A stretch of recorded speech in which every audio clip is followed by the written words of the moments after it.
لیکن اگر پھر بھی انسان اس کی نشانیوں کو جاننا چاہے، سمجھنے کے لیے شوق ہوتا ہے انسان کو، تو کن نشانیوں سے پہچانے کہ لیلۃ القدر کی فلاں رات تھی؟ شیخ محمد بن صالح العثیمین رحمہ اللہ تعالی روایات کو جمع کرنے کے بعد چند نشانیوں کا تذکرہ کرتے ہیں۔ لیلۃ القدر کی چند نشانیاں ہیں۔ سب سے پہلی نشانی قوت الاضاءہ والنور فی تلک اللیلہ، اس رات روشنی کچھ انوکھی سی ہوتی ہے، لیکن یہ روشنی شہر میں آپ اس کا اندازہ نہیں کر سکتے، یہاں تو لائٹنگ ہی بہت ہوتی ہے۔ اس روشنی کا اندازہ وہ کر سکتے ہیں جو لوگ شہر میں نہیں، صحرا میں ہیں، بادیہ دیہاتوں میں ہیں، جہاں لائٹنگ نہیں، وہاں اس رات کی روشنی یا نور کا اندازہ کیا جا سکتا ہے۔ دوسری نشانی الطمأنینہ، اس رات جو انسان کو قلبی سکون محسوس ہوتا ہے وہ بقیہ کسی رات میں محسوس نہیں ہوتا۔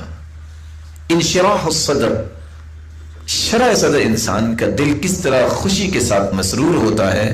کس طرح دل کا سکون انسان کو ملتا ہے جب وہ اس رات کی عبادت کرتا ہے، اور انسان طمأنینت اپنے دل میں محسوس کرتا ہے جو بقیہ راتوں میں محسوس نہیں کرتا۔ تیسری نشانی ان الریاح تکون فیہا ساکنہ،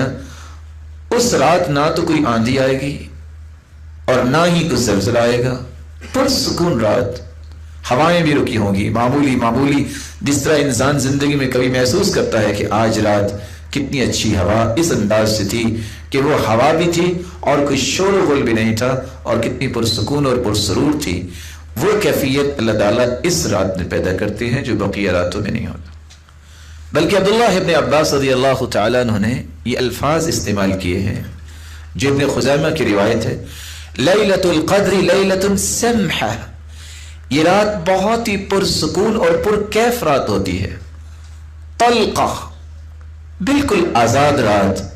کوئی گھٹن نہیں، کوئی تنگی نہیں، بلکہ انسان کو انتہائی شرح صدر نصیب ہوتا ہے،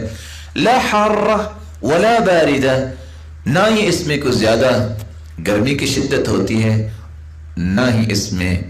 سردی کی شدت ہوتی ہے، یہ معتدل رات اللہ تعالیٰ نے رکھی ہے۔ تصبح الشمس صبیحتها ضعیفۃ حمراء، اس رات کے بعد جب سورج نکلتا ہے ضعیفۃ حمراء، اس کی سرخی بہت کمزور ہوتی ہے، شعاعیں نہیں ہوتی، سفیدی ہوتی ہے۔ چوتھی نشانی، بعض دفعہ رب تعالیٰ نے ایک لوگوں کو خواب میں یہ دکھا بھی دیتے ہیں، جیسا کہ بعض صحابہ کو بھی دکھایا گیا تھا، اور جیسا کہ اللہ کے رسول صلی اللہ علیہ وسلم کو بھی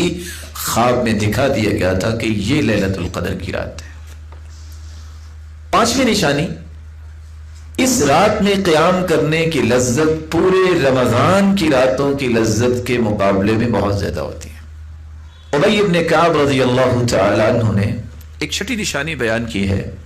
اور وہ کہا کرتے تھے وواللہ، اور اللہ کی قسم، انی لأعلم ای لیلۃ ہی لیلۃ القدر،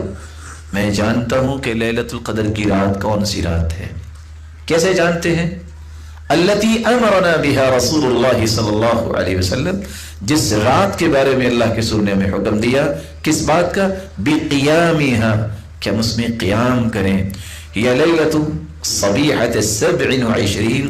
یہ 27ویں رات کے بعد جو صبح ہوتی ہے، اور امارتها، اور اس کی نشانی یہ ہے، ان تطلع الشمس فی صبیحۃ یومها بیضاء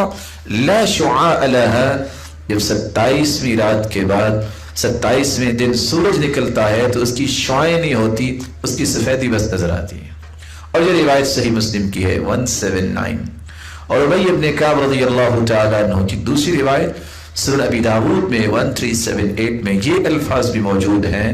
کہ جب سورج نکلتا ہے تو کس طرح، مثل قسطی، جس طرح ایک کھلا تھال ہوتا ہے، لیس لها شعاع حتى ترتفع، جب تک سورج بلند نہیں ہو جاتا اس وقت تک اس کی شعاعیں نہیں ہوتی۔